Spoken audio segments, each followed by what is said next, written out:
Now this is one of the most commonly debated topics in sim racing, and it's whether triple monitors or VR provides a better experience. Well, today we'll put both options to the test and see how they compare. So first we'll start by comparing our pace on track using both VR and triple monitors to see how the lap times differ.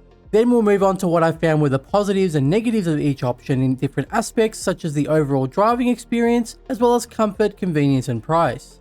Now this video was sponsored by PIMAX, and they sent us their Crystal Light VR headset for this test. They've got a variety of VR headset options available at different price points, and you can use our code ALEX for a handy discount. So to compare our pace difference between triple monitors and VR, we're going to use the Automobilista 2 simulator with the LMP2 at Interlagos. Now we're not going to make any changes to the car setup to keep things fair, and we'll be recording our lap times using the Coach Dave Delta app so that you can see all the telemetry and lap time consistency, with links for these in the description.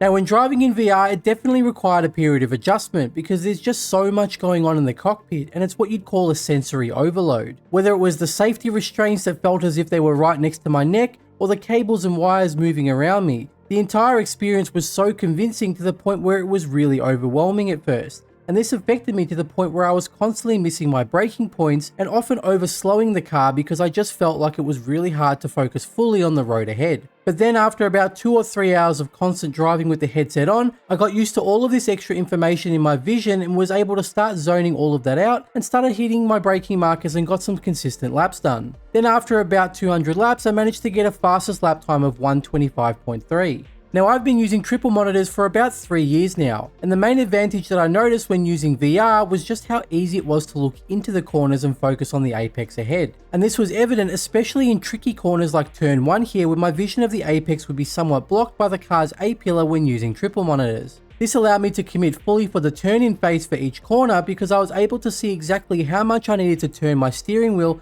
to ensure that I lined up the front tyre with the apex curb correctly. I also felt that the sense of speed when using VR just made more sense, because instead of feeling like I was staring at a screen, I felt like I was actually in the car and moving at the same speed as the car was. A 50-meter distance actually felt like 50 meters, and this just made things feel a lot more natural, and I found myself hitting my braking markers incredibly easily once I got used to the headset. Now before we head over to our lap results with the triple screens, I'll show an example lap using the VR headset and just try and pay attention to my head movement so that you can get a basic idea of how it feels, especially when turning in for corners.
So back on our triple screen setup, and the first thing that stood out here was the difference in the sense of speed and my perception of the car and track in front of me. Now instead of the experience around me feeling natural, I felt like I was having to think more, and instead of a 50-meter distance just feeling like it was 50 meters, I found myself having to memorize where the braking points needed to be positioned exactly on my screen in order for me to understand when I had reached my braking points. And when we take turn 1 here as an example, you can see that just as I'm about to turn in, my vision of the apex and the curb is almost completely blocked by certain elements of the car, especially its A-pillar. Now what this does is it causes me to have to rely on instinct and memory in order to turn the wheel in correctly to line up the apex, which can often end up causing mistakes or hesitation when turning in. But then when we look at our vision through the VR headset, you can see that as I turn my head in to look into the corner, I've got all of that extra vision on the left, which helps me understand just how much I need to turn the wheel to line up the next apex. Now after getting readjusted to the triple screens and putting in about 100 laps, I managed to set a fastest lap time of 1:25.2, which as we can see here is not even 1/10 faster than our VR lap time. So then to answer the question of which option will help you perform better on track, I'd say that you can easily be just as fast in VR as you can with triple screens or just a regular monitor in general. It just comes down to putting in the time and effort to get used to either option. But now we come to the question of which of these options gives the best driving experience. Well, there's a few positives and negatives that can influence that decision depending on your preferences, which we'll cover in a moment, but let's first just assume that we have a VR headset that's able to run at maximum performance and a triple monitor setup doing the same. Hands down, the VR option is better here. In fact, it's not even a competition when it comes to the raw driving experience. Just that feeling of actually being in the cockpit of the car with all the elements alive and moving around you, then pair that with the natural feeling of movement and sense of speed, the whole thing comes together into this one amazing experience, and honestly you could never hope to achieve with any kind of monitor setup. And if you've got a high budget where you're able to afford a high-end VR headset like this PIMAX Crystal Light, as well as a high-end PC to back it up, then I absolutely recommend that you go with VR over triple screens if you're looking for the most enjoyable driving experience. But now, like I said, there's a few positives and negatives for each option which could also influence your decision, which we'll cover now, starting with cost. So when buying into a PC VR headset, what a lot of people don't realize is that it's not just about the cost of the headset itself, but also the cost of the PC that you use to run it with. Now the reason why this is important is that in my opinion, VR is only the better option if you're able to use a high visual quality headset at a high frame rate of at least 90 frames per second. Now I've used a few lower end VR headsets in the past, like the Oculus Quest 2 and the HP Reverb, and the experience was never a great one. The lower pixel density and image quality often led to me having to squint my eyes to focus on what was ahead of me on track, which led to headaches and just a generally uncomfortable experience. But then on the other hand, if you have a high quality headset like this PIMAX but a lower end PC, it forces you to really have to play around with the graphics settings and make a lot of compromises with the visual quality of the image, just for the sake of hitting that target frame rate of 90 FPS. This then gives the same issue where you have poor graphical quality in game, which then causes the experience to be just as uncomfortable. So now let's use my setup as an example. My PC specs are an RTX 4090 paired with an Intel i9 14900K and 64GB of RAM. Now this is a fairly high-end PC, but even with these specs I was only able to use the PIMAX headset on its medium graphics preset for Automobilista 2, anything higher and the frame rate was just way too unstable to be enjoyable. Now if we factor in the cost of both the headset and the PC, we're looking at about $6,000 US for the PC and roughly $600 US for the headset. You'll also need some kind of small monitor to be able to use your PC for anything other than VR, so we'll add in a monitor at about $150 US, leaving us with a total cost of $6,750 US. But now if we look at a triple monitor setup, the main advantage first is that you'll most likely be able to run most of the same simulators at maximum graphics settings with a much lower PC hardware requirement. And to use my oldest setup as an example, I had an RTX 3080 paired with an Intel i9 10900K and 32GB of RAM, which allowed me to run Automobilista 2 at maximum graphics settings at triple 1440p resolution and still get just over 110 FPS. Now if we use that PC as an example in today's prices, it comes at a cost of about $2,700 US, then add the three 1440p monitors which cost about $650, and you've got not only a high quality and enjoyable sim racing experience but also an overall gaming experience at a total cost of $3,350 US, roughly half the price of the VR setup. So when it comes to overall cost, I'd say that unless you've got the budget to invest in a high-end PC and VR headset, then you're better off just going with triple screens because you'll get a lot more value for your money if you go in that direction. Now we'll cover convenience and ease of use, and both options have their ups and downs here, but the main advantage of VR over triples is in its physical aspect. Now the standard triple screen setup takes up a width of roughly 1.2 to 1.3 meters worth of floor space depending on your screen size. It can also be quite a long and physical task to position and line up all three monitors correctly, especially if you have them attached to a triple monitor stand. A VR headset, however, simply sits on your head and plugs into your PC via a cable, and that's more or less all the space you need apart from your regular monitor that you use to operate your PC at your desk or cockpit. But when it comes to software ease of use, however, I'd say that triple screens definitely win here. They're fairly easy to set up using Nvidia Surround or the AMD equivalent depending on your graphics card, and once they're set up they're good to go and you never need to change anything apart from the usual graphics settings options in game. With VR, however, getting set up can be a little more tricky, especially on the graphics settings side of things. This is because depending on the simulator you're playing, you'll more than likely have to do a fair bit of testing and tweaking of the settings so that you can run them in VR with a good balance of graphics quality and performance. You might be able to run one game at 90 FPS with high graphics, but then another game might require you to make a lot of tweaks with specific individual settings like anti-aliasing and rendering distance, for example. All of this can take a fair bit of time, and you'll most likely need to do it separately for each sim racing title, which can be a fairly lengthy and painful process. So for me, triple screens win in the convenience aspect. And now for comfort, and this is where I'd say VR comes with a lot of compromise, with the first issue being the fact that the headset physically rests on your head, which can often become uncomfortable. Now the PIMAX Crystal Light was really comfortable due to its lightweight design and the really well made head support at the top of the headset, and I was able to use it for about 4 hours straight at one point when doing those laps at Interlagos, and I never felt the need to remove the headset or take a break.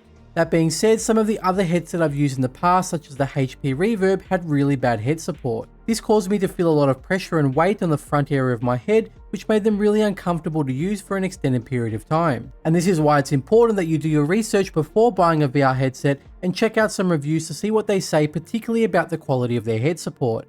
VR can also be quite annoying if you need to do anything outside of the headset. If you use a steering wheel with a lot of buttons and functions like me, then you won't be able to physically see those buttons whilst wearing the headset. This means that you'll have to try and mentally memorize where each button is on the wheel, which can be really difficult to do, especially when you need to make a quick change in the middle of the action. It can also be really frustrating if you need to constantly take the headset off during sessions if you have a busy household with kids or pets that need a lot of attention or supervision. Taking off the headset involves removing it and then placing it somewhere carefully to avoid damaging it. Then when you're able to return to it, you need to put it back on your head and make sure your eyes are positioned correctly and you've got everything feeling comfortable again. The whole thing's a bit of a process, and if you're not able to sit there for a decent amount of time and enjoy it uninterrupted, then it can often feel like it's just not worth the hassle.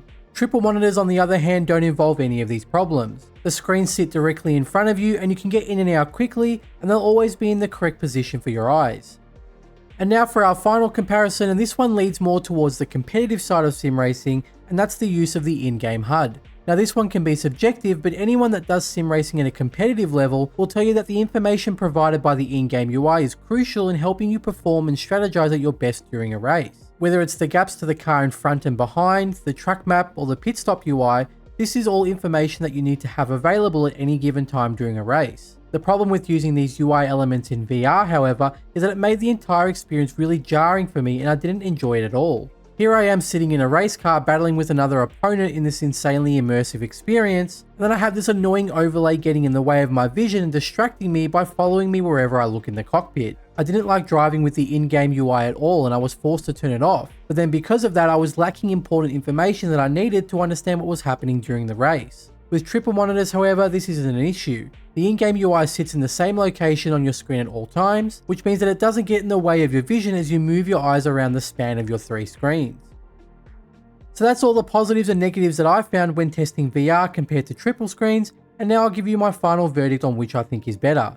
Now if you have a high-end budget, race mainly for fun, and can race for a decent amount of time without interruptions, then I'd definitely go with VR. Without a doubt, VR gives the best raw driving experience, and there's no way that triple screens or any kind of monitor will ever be able to compete with that level of visual fidelity. However, if you mainly drive competitively, have a lower budget, or don't have much time to race uninterrupted, then I'd go with triple screens. They're just a much better value for the money and come with less compromises in terms of comfort and convenience, while still giving an extremely enjoyable experience provided you have the space for them in your room. And even if you don't have space for them, then I'd still skip VR and just go for an ultra-wide or regular single monitor setup. For me personally though, I think that PC hardware still isn't quite there yet when it comes to giving everyone on all budgets an enjoyable VR sim racing experience. You still need a fairly high-end and expensive PC to enjoy VR with a super smooth and high visual fidelity so that the experience looks natural, but it's definitely come a long way in terms of accessibility, and it's only going to get better in the next few years as both PC and VR technology advances. For now though, I'll be sticking with my triple monitor setup. So guys, hopefully this video helped you out, and if you enjoyed it, then it'd really help me if you considered subscribing to the channel. Now if you've got any other questions about what we covered here today, then just leave them in the comments section below, and thanks as always for watching. I'll see you in the next one.